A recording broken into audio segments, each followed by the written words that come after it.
Hi, everyone. Welcome. We'll go ahead and get started in a moment as people are jumping on. Thanks so much for being here. And we'll give people a little while to log on and get situated in Zoom, and we'll jump right in.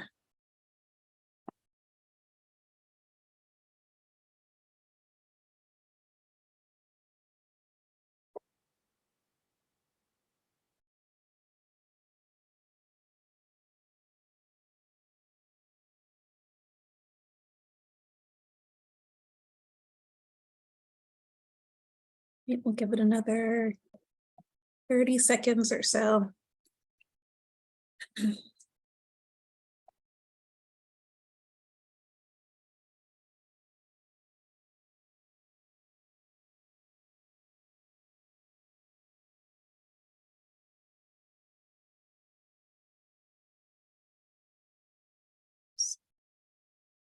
All right, so we will go ahead and get started, and as people trickle in, they can, jump in and join us, but we'll go ahead and start for today.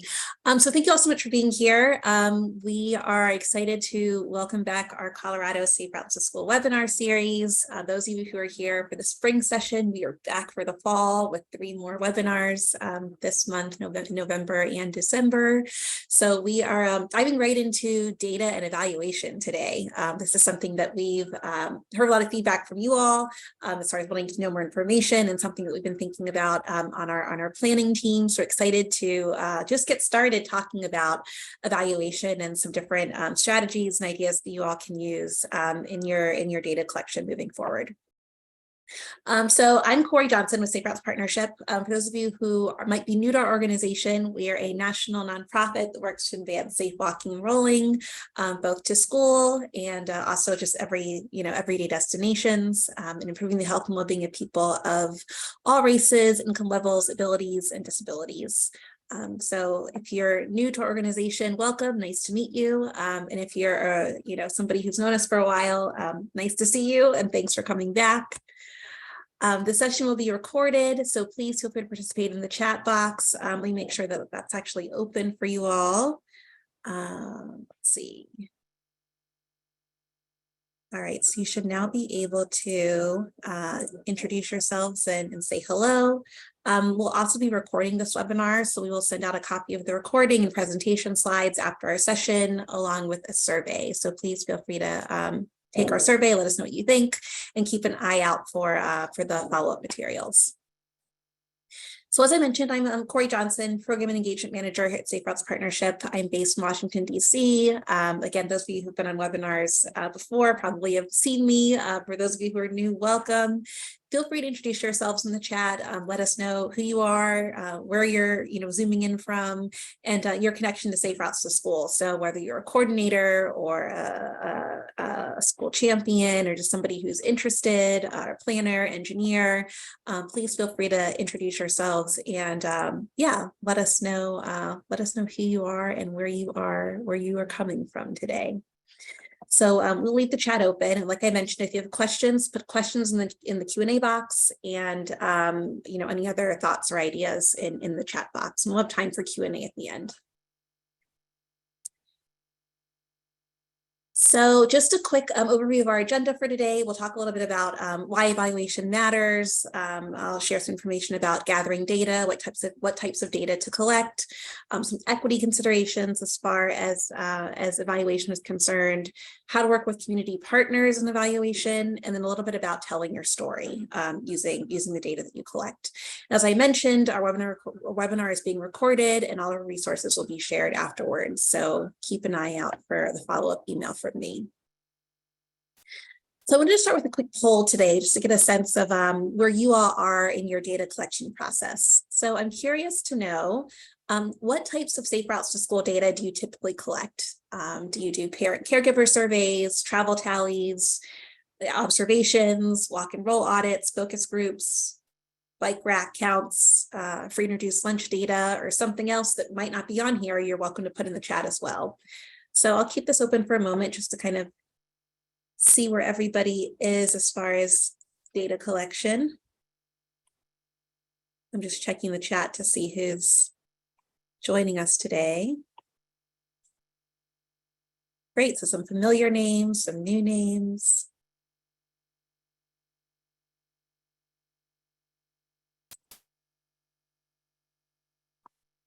All right, it'll take 10 more seconds and we'll close out our poll.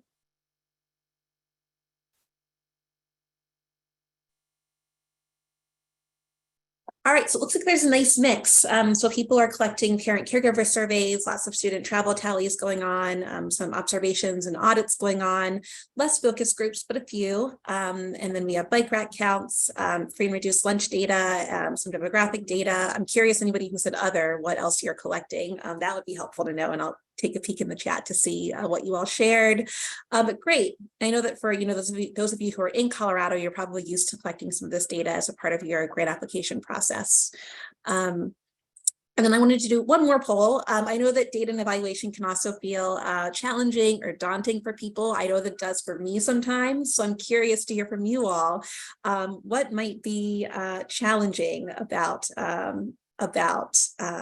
data collection. So I will go ahead and launch this poll as well. So some common challenges that I see, just lack of time, lack of participation, just people, not wanting to fill out your survey. I've gotten that a lot. Not being sure of what types of data to collect, not being sure of how to collect data. Or again, if you have other, challenges or things that are coming up, please do feel free to share those in the chat as well. I think I'm gonna keep this open for a moment just to kind of give people a chance to respond.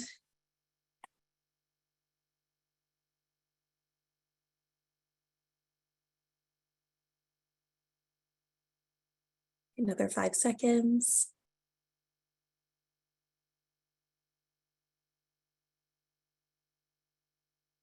All right, so I will go ahead and close this one out. So it seems like lack of participation is a big one. I know that's, like I just mentioned, that's something that I find challenging around data and evaluation. Just how do you get people to participate, and what are some strategies for doing that? Lack of time, even just like resources, having different forms, templates, pre-made surveys, especially when data collection might not be your forte. How do you know what type of survey to give someone? And then a few people just not sure kind of like what type of data to collect and how to use the data that they collect. And again, if you have others, feel free to put them into the chat box. But I hope that today we'll at least be able to start giving you some ideas or strategies around data and evaluation. I will say as a disclaimer before we start that we could have a whole webinar series all about data and evaluations. This will be more of a broad overview of data and evaluation as it relates to safe routes to school. And in the future, we'll be looking to provide some more specific, ideas and resources and strategies around data collection. So this is kind of like a big picture overview. And if you want to get more information or dive deeper, feel free to reach out to me and keep an eye out for future possible webinars or resources that might dive a bit deeper into data collection. Okay, so I think that most of you are familiar with the 6 E's of safe routes to school, one of them being evaluation. I'd say that the evaluation E might be the one that we get the most questions about, or one that might fall to the wayside. So, evaluation is really just assessing which approaches are more or less successful. And this can help, ensure that your program initiatives are supporting equitable outcomes. So, in other words, evaluation is just using information that you've collected in order to make an informed decision about your programming, moving forward. It's just seeing, what's worked, what hasn't worked, and, using that data to, help you, make decisions about what your program will look like moving forward.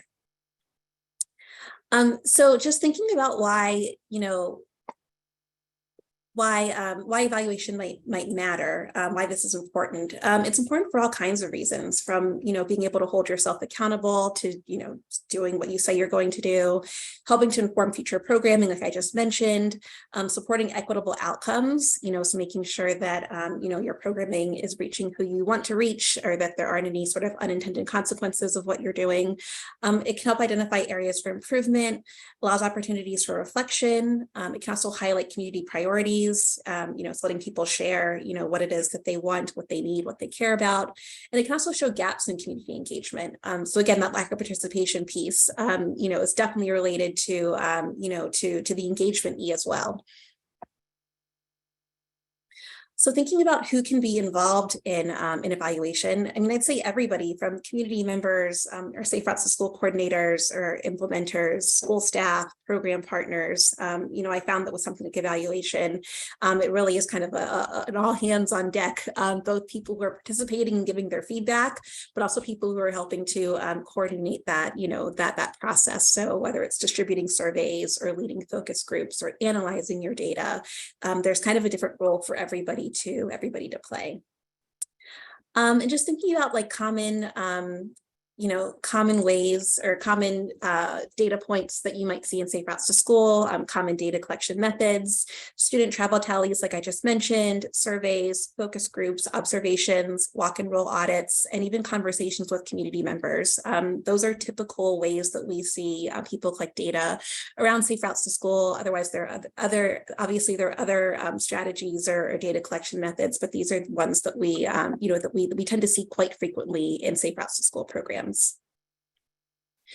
And again, just thinking about how you might be able to, use the data that you collect and being able to like use some of these evaluation strategies. Evaluation can lead to an increase in, funding. A lot of grant applications have some sort of data requirement. So, sharing, whether it's participation numbers or feedback from surveys, that's just, a requirement for some funding opportunities. Even increased participation and increased engagement, being able to look at your data and say, okay, this activity isn't working, so I'm going to, change course and do something else instead. You can end up seeing an increased rate of participation and engagement. It can also lead to new activities. So, you might look at your data and realize that there's, an opportunity to, try something new or experiment a bit, and you end up starting a new activity or a new program. You can also engage new partners, create action plans, or even safe routes to school policies based on data that you might be collecting. So we're going to start by talking a bit about gathering data. So what that looks like, when to do it, how to gather it. And I first do want to link this back to our Colorado Community Engagement Toolkit. So for those of you who aren't familiar with this resource, we launched it almost a year ago in January. But this is a guide that we put together in collaboration with CDOT and with CDPHE. And it outlines a community engagement framework, highlights best practices. It has some guiding questions, features some great Colorado programs, has a bunch of resources and worksheets and tools. So this document again is linked in the will be linked in the slide, but this will give you some other ideas for incorporating community engagement into your evaluation practices. And part of the community engagement framework that we outline in this guide does talk about doing community research. And I think that those of you who put on the past webinars with me have heard a lot about community research, me talking about how it's so important. But I think that community research is, one of the foundation points of beginning your data and evaluation process. So just being able to understand and, the community where you're working is a big part of starting to dive into, into data collection. So why researching your community is important. Again, it helps build your understanding of who you're working with, where you're working. It can provide important context around inequities, can help you build trust with community members. So again, that lack of participation piece could be tied to some of this, this relationship building, right? I've had community members who say, I don't want to do a survey. I've done a million surveys, or I don't trust the person who I'm giving my information to. I don't want to give my information to a government agency. So that trust building piece is really important. It also shows that you're being willing to, learn different perspectives, again, help inform future programming, and can also help dispel negative narratives, especially around communities of color, lower income communities, and rural communities. And again, I won't go over this too in detail because I think that a lot of you might have heard this already, but just some ideas as far as how to research the community where you're working with, taking a walk or ride around the neighborhood, riding on public transit, doing some historical research, even looking at, at past data that's been collected. So, past survey results or focus group notes can be a great way to kind of get your, get a sense of what's happening in the community, attending community events, and even doing some, data collection at community events. That can be a great way to gather information. And even just like having conversations with people. And we'll talk a bit about, how to incorporate some of that, that qualitative or the anecdotal data into your quantitative data sets. And again, if you look at the guide, there's more information, but I just wanted to bring it back to that resource and let you all know that that is there. And the data collection and community research is a big part of the community engagement process. So I want to speak for a moment about the CDOT grant requirements. So those of you who are in Colorado and thinking about applying for Colorado funding for Safe Routes to School, I did want to make sure that we just included information about what you need to include in those applications. So we have a few different options here. The first is that free and reduced lunch data, student travel tally data, your parent caregiver survey, an action plan. And again, those of you who are in Colorado and have looked at this application probably already know what these requirements are for Safe Routes to School grant funding. And another option being, to develop your own evaluation plan and Safe Routes to School action plan. And those of you who are in Colorado for the parent surveys and the student travel tallies do have access to the data portal. So if you need information about that, how to access that, please do let me know. But I just wanted to make sure that our Colorado people get the information that they need out there. And if you have questions, again, we can definitely chat about what that looks like.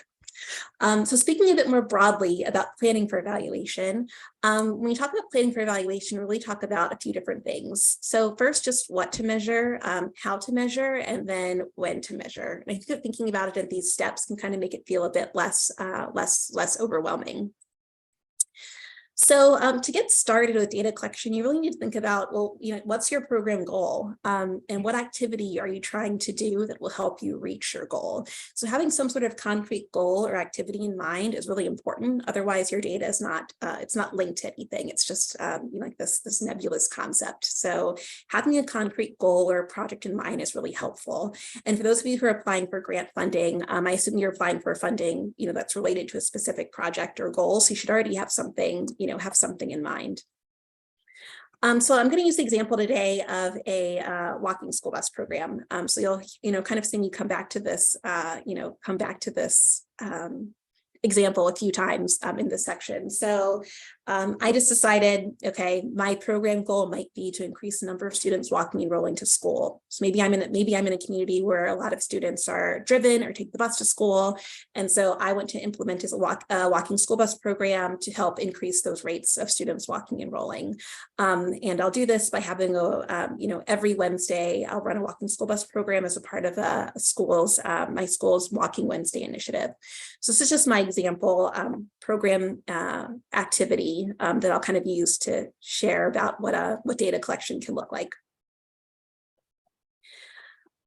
So like I mentioned, kind of like gathering that background data is really important. And another piece of data collection is even just looking at, your individual school data.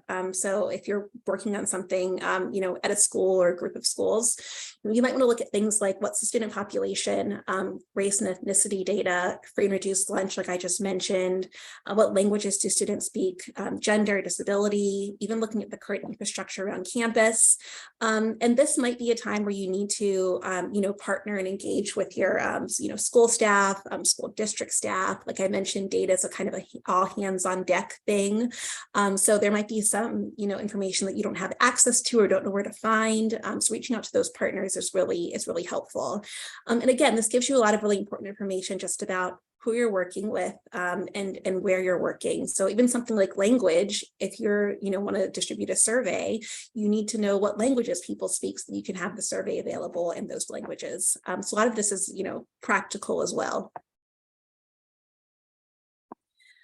And so just a bit about gathering that baseline data. So this really will help determine if your program has an impact. And again, that baseline data is kind of some of the things I already talked about. So the parent caregiver surveys, the student travel tallies, arrival dismissal observations, bike rack counts.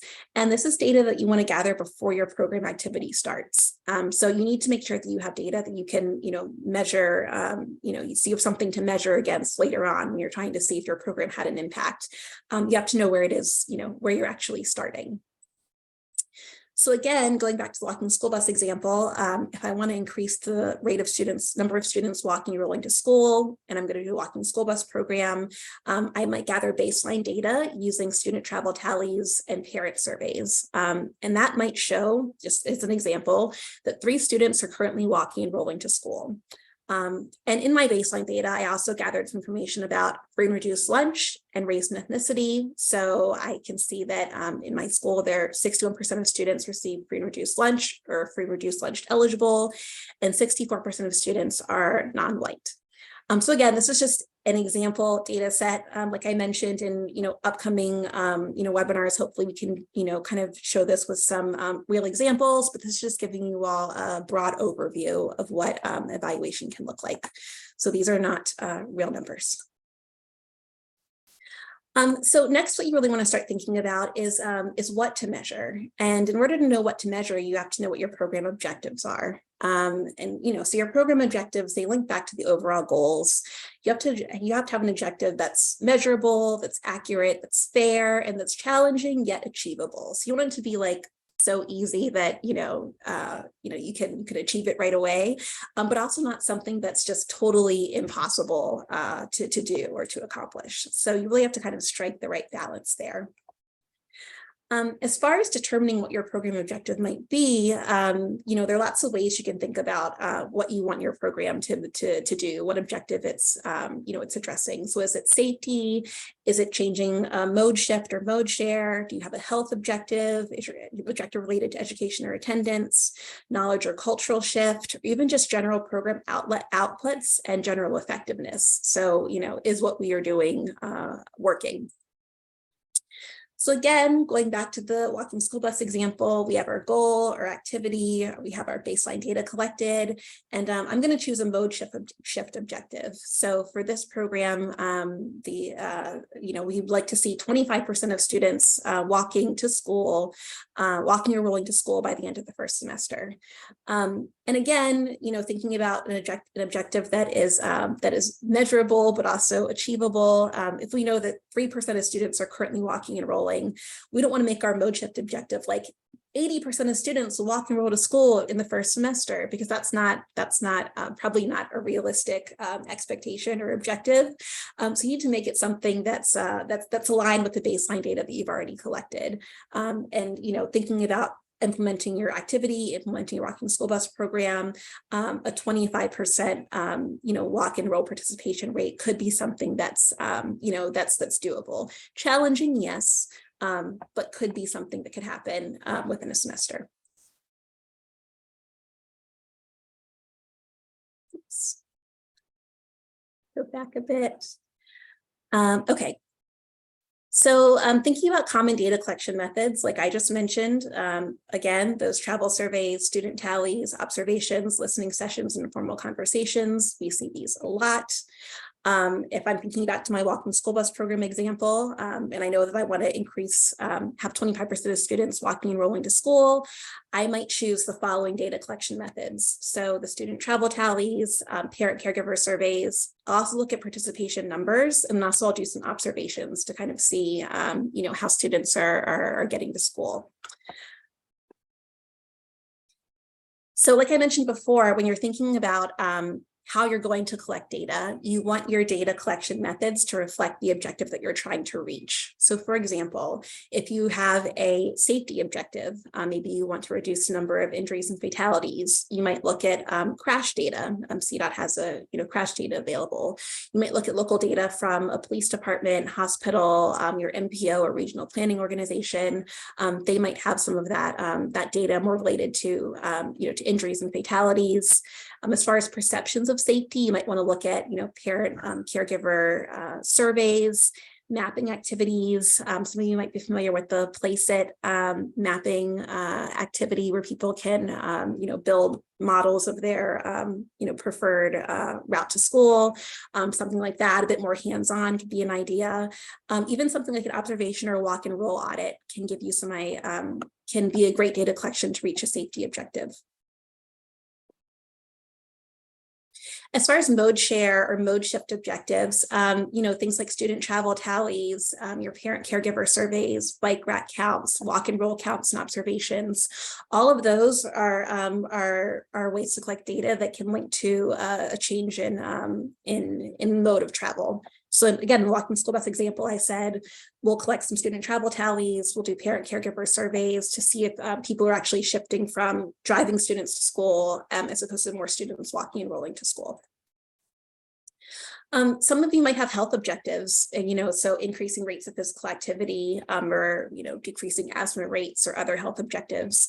For those, you might want to collect data using a physical activity survey, a school wellness survey, air quality data, environmental data. In Colorado you have the Cal Enviro Screen, which is a data portal that's accessible to you.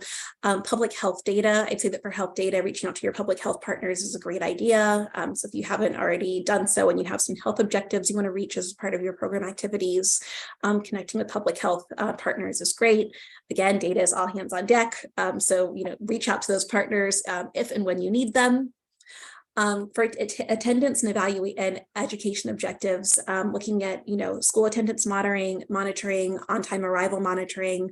Again, you'll probably need some support from your school or school district to access this information. So connecting with probably school front office staff would be a great first step as far as getting those attendance numbers.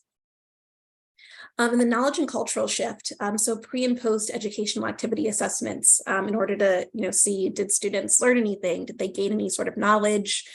Also parent and caregiver surveys to measure a change in knowledge or attitude. So this could be done, it could be pre or pre-post if you're, leading a lesson on, on bike skills or, how to cross the street safely, doing that pre-assessment and post-assessment can give you a sense of how much knowledge was gained as a result of the activity or not gained in the activity, in which case you probably want to change course there. And then just as far as program outputs and general effectiveness, again, looking at participation numbers and demographic data to measure how far your program reached. Those feedback surveys and those listening sessions or focus groups can give you a good sense of, was this working? Was this effective? Or do we need to, to change course? And then of course there's other data too. So it's not just all, surveys and travel tallies and observations, things like photos, videos, social media metrics, or informal anecdotes. Like I mentioned, conversations with community members can also be, included in your, in your data set. Again, you'll need to find ways to document those. Again, different funders or different colleagues might have ideas about what data needs to look like and how to document data. But I would not skimp on the photos and videos, social media feedback, and those conversations with community members, because those are equally important. For more information about, different data collection methods and measurement tools, this is, again, it's linked in the slides as well, but this is a little chart graphic from an evaluation guidebook from Spare the Air Youth. They are an organization based in the Bay Area, and they do a good job of illustrating, again, like what you want your outcome to be, how you measure before and after, and then what those different measurement tools are based on your intended outcome. So for more information, I'd say that their whole guide is fantastic, but this chart is especially helpful when you're trying to think about how to link your data collection to your overall objective. So next up, you need to determine your evaluation timeline. So when do you measure? When do you do your data collection? So you've talked about baseline data before. So, before the project starts, you need to get your baseline data collected and gathered so you know what you're measuring your other data against. And this will also vary depending on your program activities. This could be first month of school, first semester, first month of the project. But I think that depending on your program activity, you'll be able to determine the appropriate timeline for gathering that data, that baseline data, and making sure to include that baseline data collection time in your overall project plan. That's really important. And then you want to collect data, throughout the project, and then obviously at the end to see, did this activity work? Was our program effective? Did we do what we set out to do, and did we reach our objective? So again, going back to the walking school bus example, I put together an evaluation timeline. So I might do my student travel tallies, not September, October, right when school starts, and then, go back and look at them in April and May.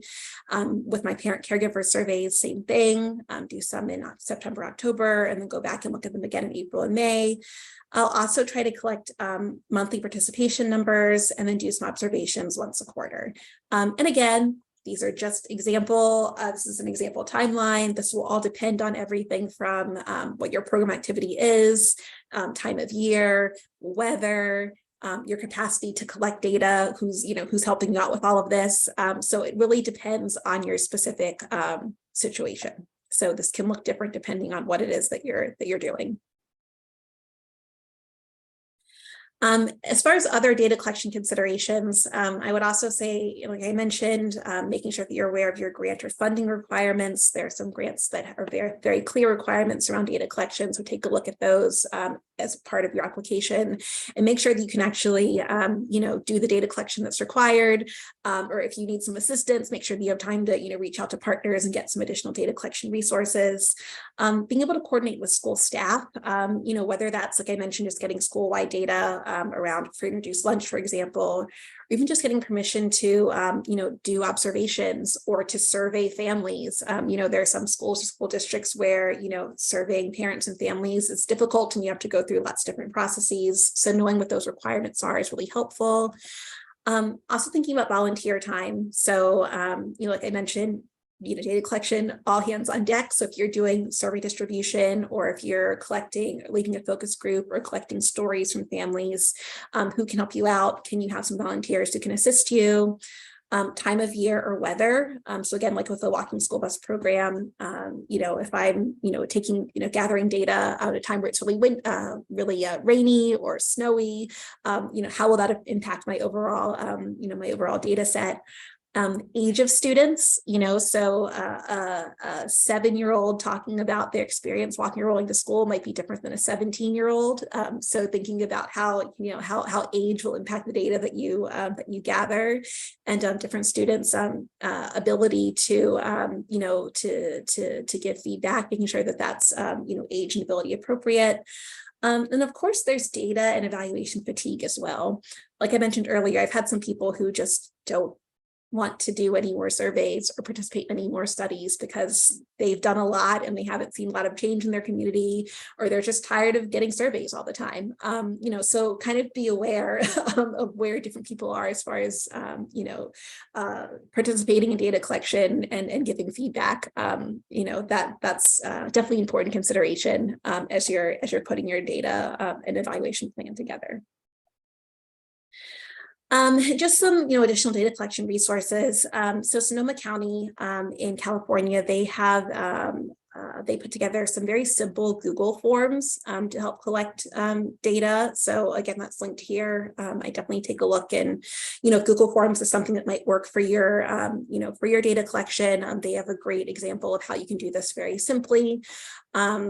We have our Safe Routes Partnership Walk Audit Toolkit. So walk audits are part of your data collection, method. Feel free to look at that. And I'll also just, take a moment to plug our Safe Routes to School listserv, which has been extremely active over the last few months. I'd say that probably some of the best, most up-to-date information is actually on the listserv, because people are actually using these resources right now in real time. And people are also extremely generous as far as sharing resources and ideas. So if you're looking for a survey template or a specific tool or an idea around how to do some of this work, this listserv is a great network of people who are willing to share ideas and information. So if you do want to join the listserv, I put the email address here where you can email our communications manager, Brittany, to join. And I'll also share this information in our follow-up email. So yeah, check out the listserv for all kinds of cool and helpful resources. So next up, I wanted to talk a bit about equity considerations around data. And like I mentioned before, equity is another one of our 6 E's of Safe Routes to School. So equity is really just ensuring that Safe Routes to School initiatives are benefiting all demographic groups with particular attention to safe and healthy outcomes for students of color, lower income students, students of rural communities, students with disabilities, and making sure that those outcomes are met and prioritized. So why we think that, talking about equity as far as data concerned is so important is because, data does show that there are many inequities as far as, rates of students, who are killed or seriously injured while walking. Here's just an infographic that shows that that Black children are 2 times as likely to get killed while walking. Latino students, Latinx students, children 40% more likely than white children to get killed while walking. We also know that all communities are not created equal when it comes to sidewalks. So higher income communities tend to have more sidewalks than lower income communities. And even having marked crosswalks, there's still a higher rate of marked crosswalks in communities that are more affluent and with higher incomes than communities that are lower income. So because of not only because of those data points, because of many data points and other, reasons and experiences, it's really important that that you incorporate equity into your data collection practices. So just some things to consider when you're doing your data collection. Think about what might be missing or what might be incomplete. Are there people who you're not hearing from? Are there zip codes that might not be represented? Are there certain demographics that might not be represented? Also keep in mind that not everybody reports information. And again, that can be for a variety of reasons. It could be because your survey is only online and somebody doesn't have access to internet or just prefers to do a paper survey instead. Or your data collection method might not be in the language that somebody speaks. Or they might just not want to give information to you. Again, thinking about that trust building piece. There's a reason why some people don't report information. It could be lack of trust. It could be lack of faith that their data that they provide will actually lead to some sort of meaningful change in their community. So again, like that community research piece I was talking about earlier is really important when it comes to these equity considerations. Data fatigue, like I just mentioned, lack of meaningful follow through, and even cultural norms. There are some people who, a survey might not be their thing, but they'll sit and tell you a story or have a conversation with you. So being able to understand, how people like to share information with you is really important. And also who they like to share information with. Maybe you're not the one who they feel most comfortable with, talking about data or their experiences. So do you need to bring in a partner, a community leader, somebody else who can kind of get that information that you might just not be able to get? So when we think about some other ways to gather data, besides, like I mentioned, the surveys and tallies and observations, there are also other ways to do this work. So whether it's just collecting anecdotes, having a comment board like the image that's that's right here on the right hand side, dot surveys. So not every survey has to be an online survey or a paper survey where you check off boxes or write down responses. Can you just drop a simple dot somewhere?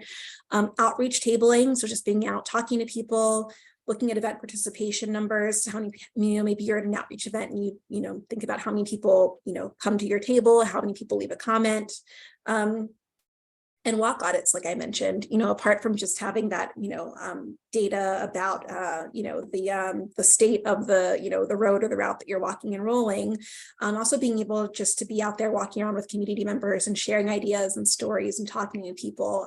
That's a great way to gather more data. And there are also ways to do creative data collection. So like I mentioned, not everybody is a survey person. I will be honest, I'm not the biggest survey person. So I do a lot of this, kind of creative crowdsourcing. Like I mentioned with the dot surveys, the comment boards, graffiti walls, having a contact information sheet, a coloring table, a photo booth, an icebreaker, a model building activity. All of those can help you, give people an opportunity to share data in a way that they might feel is a bit more comfortable or accessible or less intimidating than somebody saying, fill out a survey. If you have something where people can, draw an experience or tell a story or put something, create a model, that can be another way to help data be a bit more accessible and equitable. And again, a lot of people in past webinars have seen some of these photos that I shared before, but things like graffiti wall, a butcher paper comment board. I just ask people to tell me, I think I asked them to share what they love about their community, but you can ask people any kind of question. You can say, what would make you feel safer, walking to school, rolling to school? Look at these comments and then actually take these comments and type them up and put them into, a spreadsheet or another document where you can, submit that along with your quantitative data. That's one way to gather more information in a, kind of like fun and creative way. Here's a photo of a dot survey asking people about what would make them feel safer walking to the grocery store. So again, just even presentation wise, something that's bright, something that's fun, something that might be a little bit less intimidating than a link to a survey or just a blank piece of, a regular piece of paper. How can you make this something people actually want to, engage with, get those participation numbers up. Here's a photo booth, so asking people what they might want to see in their community. And again, with something like this, collect all your photos, type up the responses, create a little photo gallery and submit that with your other data that you have. And, even something like this was an activity that I did where it's a community quilt. Each quilt square had a question. The questions were things like, what would make you feel safer riding your bike in your neighborhood? So somebody might say more bike paths or protected bike lane or whatever the case may be. I took this information, type it up, you can make a graph out of it if you need to, share photos, and then submit that along with the other data that you have. So there are ways to incorporate, more of this qualitative data into your official data sets. Like I mentioned before, adding a note section to a spreadsheet or observation form is a great way to, to document some of those ideas, those stories, that feedback. Photos and videos are always great. Being able to pull numbers where you can. So if you have a comment board and you notice that 5 people said that they want more bike lanes in their neighborhood, note that down and say 5 commentators said this. And again, asking partners for help. I keep saying, data and evaluation, it's really about everybody coming together to help. And there's some people who have expertise in different things. So don't be afraid to reach out to those people, to those partners, might be able to help you, with some of this, creative data collection, or even just how to document this type of data. And then lastly, as far as equity considerations, I did want to talk a bit about disaggregating data, which basically means breaking down the data by subcategories. So race and ethnicity, gender, age, income, disability, zip code, pre-introduced lunch. There are other ways to do, to disaggregate data. I just pointed out, a few examples here. But why is this important? So why is knowing the, race or ethnicity of the people who responded to your survey important? Why is pre-introduced lunch data important? Why is knowing the age of your students or the zip codes in where they live important? So this can help reveal inequities. It can help build understanding about a particular group. So if you see that a certain, that a certain group is responding very similarly to a certain question, you might be able to draw some larger conclusions from that. It also helps to improve the accuracy of data analysis. I'm going to talk about that in a minute with my walking school bus example. It'll also show where more engagement is needed. So if you're seeing there are people you're just not hearing from or who aren't participating, that might mean that you need to do some more engagement in that community, maybe involve some more community partners. It also helps to identify program priorities, shows where data is incomplete, and can also help get more funding. So there are a lot of, grants and funding opportunities that are available right now that do focus specifically on, whether it's communities of color, rural communities, lower income communities, whatever it is. So being able to show that, in the data that your program activity is impacting people, in these communities that are being prioritized right now is extremely important. So again, going back to my walking school bus example, I have my baseline data. We know that our objective is to, have 25% of students walking and rolling by the end of the first semester. Maybe I do a mid-project evaluation and I see that 22% of students are walking and rolling. So I can see that, yes, there's some progress. But then I also see that out of that 22% of students are walking and rolling, that 2% of students are eligible for free and reduced lunch, and 4% are students of color. So I go back to my baseline data and I see, well, in this school, 61% of students are eligible for free and reduced lunch, and 64% of students are non-white. And I see who's actually participating in this program. It doesn't seem quite proportional to the number of students who fit that demographic group who go to the school. So I might say, wow, this, the school actually does have a, higher rate of students who are non-white and students who receive free and reduced lunch, but I don't see that reflected in this data that I'm collecting. So, how can I make some changes or make some pivots so that I can make sure that my program is impacting who we actually want to impact? So I might, decide to take some next steps, maybe do some additional outreach in, in neighborhoods where where a lot of students receive free and reduced lunch.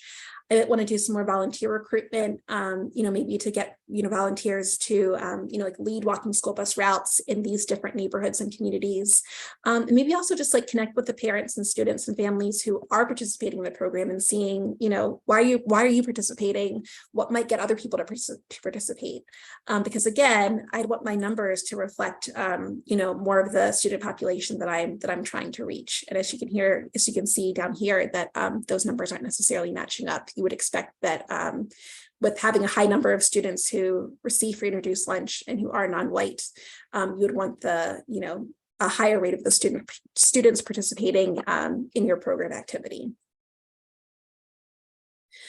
And then lastly, and I'll go through this quickly so we have time for questions at the end, working with partners. I've already talked a lot about why this is important. Again, partnership is in the community engagement guide, so please do take a look at that resource to figure out how partners can help you out. Again, as far as data collection is concerned, partners can help stretch resources, build community, increase your capacity to do data collection and evaluation, can help keep you accountable. And again, just everybody needs support, especially around something like this, which might not be everybody's area of expertise. So thinking about some specific partners to reach out to for data and evaluation, like I mentioned, the school district, your local, your DOT, local health department, public health department, colleges and universities. I will say that as far as, partners who you might not be thinking about, but who can be extremely helpful for data collection and evaluation, your colleges and universities are a great resources. You have a lot of people who are well-versed in data and research, who might have access to data portals and tools you didn't have access to, whether it's working with an intern or university professor or somebody else who's just, working in that sphere in academia. Your college and university partners are a wealth of knowledge and expertise as far as data collection is concerned. So please do reach out to them. If you need assistance, even just ways to, somebody to bounce ideas off of. I found them to be extremely helpful, in my data collection. And also your trusted community leaders, so like I mentioned before, thinking about ways to make sure that your data lead to equitable outcomes, increasing participation rates, thinking about who community members actually trust, people who they feel comfortable sharing their stories with and giving information to. Work with those people. Maybe they're the ones who are helping to, do an observation or participate in a walk audit or distribute a survey. It might be a bit different coming from, your neighbor, or, the guy who, owns the corner store who everybody in the community knows, as opposed to coming from, someone who the community might perceive as being from an outsider or the government or an outside organization. So, who the messenger is very important. So find those trusted community leaders if participation is something you might be struggling with. Thinking about what partners can help with, like I said, survey distribution, data mapping, again, colleges and universities can help out with that, observations, walk audits, even things like graphic design. So can people, can you have somebody who can help design a report or an infographic or a flyer or a survey?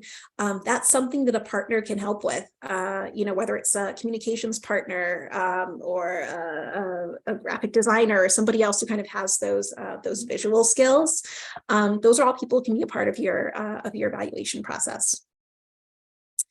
And then lastly, just a bit about telling your story with data. So why is that important, and how is data related to storytelling? So you tell your story because that demonstrates that your program actually had an impact, or in some cases, maybe it didn't have an impact or didn't have the impact that you thought it would have. This can also help you to, modify or improve your program. Storytelling is a big part of seeking funding. Sometimes funders like to know, what are your success stories? It can also help you advocate for larger change, do some action planning, build awareness around safe routes to school in general, build awareness around safe routes to school, or even helping to build awareness around a specific issue in general. So whether it's health, safety, the environment, being able to go to somebody and say, we did a walking school bus program, and before 3% of students were walking and rolling, and now 25% are walking and rolling. That's a great success story, and that's something that's really compelling, both from a funding perspective, but also from a community perspective, and getting people to be more aware of the benefits and importance of walking and rolling to school. So there are all kinds of opportunities and benefits to telling your story using the data that you collect. So thinking about where to tell your story, grant applications, like I mentioned, your program and project reports, using the local news outlets, so news, radio, blog posts, social media, like I mentioned, infographics you can put into, onto your website, onto a school's website, into your Safe Routes to School annual report. There are lots of different outlets for sharing your data story. Here are just a few examples from communities that have shared data in their Safe Routes to School annual reports. One is from Beaverton, Oregon, another one from San Mateo County. These are examples of people who put data into their annual Safe Routes to School report. Like Portland also, included some of that data in a recent article about rates of students walking and biking. So there are lots of ways for you to share this information and get some of this data out there. And of course, we have some additional, resources as well. Like I mentioned before, we have the STAY Evaluating School Commute Programs Guidebook. That's that group in the Bay Area I was talking about. We have our Safe Routes Partnership Storytelling Toolkit. So again, for those of you who might be looking to collect more qualitative data, stories, anecdotes, this gives you a lot of resources for how to gather stories and what to do with them, and how to share them. So that's a great resource. I mentioned before the Colorado Community Engagement Toolkit that talks a bit about, how to incorporate, community research and partnerships into your community engagement process, and how that's really an important part of data and evaluation. And then Colorado Department of Public Health and Environment also has a great community engagement toolkit that gives some other strategies as far as, collecting data and working with community members to gather information that you need to keep your program moving forward. So I am going to pause for a moment. I see there are some questions in the Q&A box and in the chat, so I will get to those. If you have any others, please feel free to add them to the Q&A box, and I will see if I can address some of these. Okay, so Jay, I often find that proper framing of the issue can be just as effective, if not even more so than data. Do you have any thoughts about how data and proper framing can work hand in hand as even more effective tools? Yeah, so that's like I was mentioning earlier. Jay, about knowing the community that you're working with, knowing what messages resonate with people, and knowing where the messages should be coming from. I think that all of those are really important considerations as far as as far as data. And it really comes back to knowing the community that you're working with, knowing what people respond to, what resonates with people, and knowing what really turns people off. So I would say that if you know the answers to those questions, then definitely use them in your data collection. So when you're distributing a survey, when you're leading a walk audit, when you're introducing a new project, when you're leading a focus group, including those compelling talking points or points of interest as you're framing that conversation can really help increase participation and get people on board, and increase trust, because people know that you understand what it is that they care about and what resonates with them. And if you don't know those things, I would say, take the opportunity to, get out and, maybe learn a bit more about, the community that you're working with and what types of, framing of the issue might resonate with them. That's something that your community partners can also help with a lot. If anybody else has other ideas, please feel free to put them in the chat as well. Are there any other alternatives to the student travel tallies for measuring mode shift that can be less burdensome on school staff? I know that is a huge issue. School staff, they are stretched very thin. They do not have the time or the capacity. I've seen people, work with volunteers, to help do some of this. Again, that probably involves a process of, getting permission and, getting volunteers, up and ready. I don't know if there's anybody else in the chat box with some ideas around, other ways to collect student travel tally information. I see Michelle is typing something in the chat as well. Also a great question for our listserv. I'd say that there are people who've been very creative as far as getting their student travel tally data collected. Dot surveys, I will say that's something else that I've seen be used, especially on things like walk and roll to school day, but also on other days where you just, have a board and people can go and put, add a dot to how they walk to school. That might be another way to make things less burdensome, but I'll also see what Michelle puts in the chat because she has some great ideas as well. Have any programs used permanent or temporary bike counters in their safe routes to school evaluations? I'm not sure. I have not seen any. Again, great question for the listserv, or I can ask around. So I'm not sure about that one.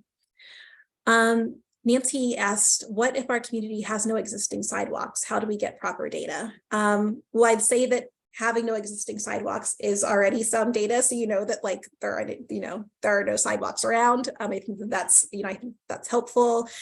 We've seen communities that don't have sidewalks, still do walk audits and take photos and and kind of show this is what it's like to try to walk or roll around this neighborhood with no sidewalks.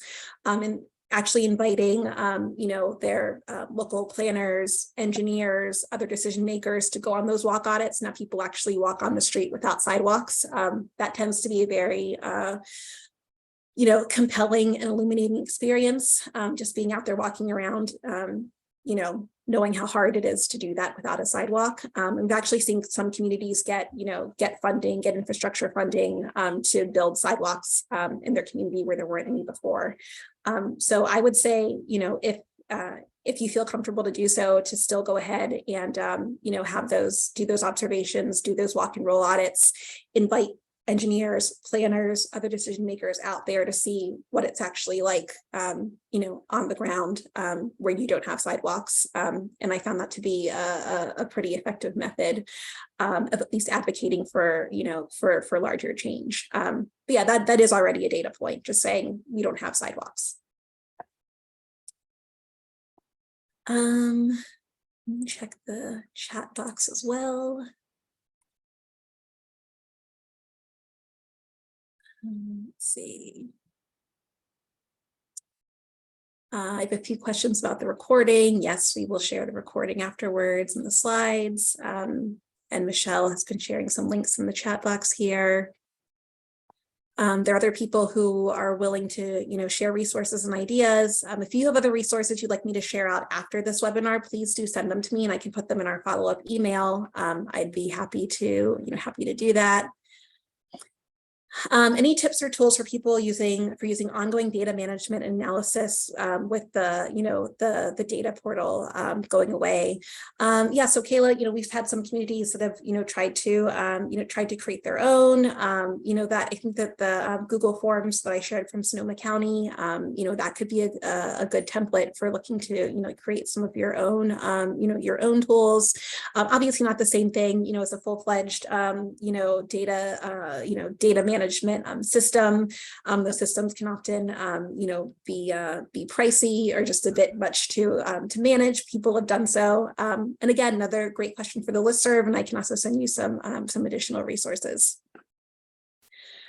All right, so we are just at about time. I think I got to everybody's questions, but if you have more questions, please do feel free to reach out to me. Here's my contact information, our website. Like I mentioned, if you want to become a part of our Safe Routes to School listserv, I will share the email address where you can email our communications manager to get on that list. So please do feel free to join that and use it liberally. People are very helpful and have all types of great resources and tools and ideas. So with that, thank you all so much for joining us. We will be back in November with another Colorado Safe Routes to School webinar where we will feature an active transportation project in a rural community in Colorado, town of Center. They have a very inspiring story about how to get active transportation projects, done and funded in a really small town. So you do not want to miss that. And we'll send out more information about that webinar in the next few weeks. So with that, I will bid you a good rest of your day. Thanks so much for being here, and I will hopefully see you on our next webinar. Have a good one, everyone. Bye.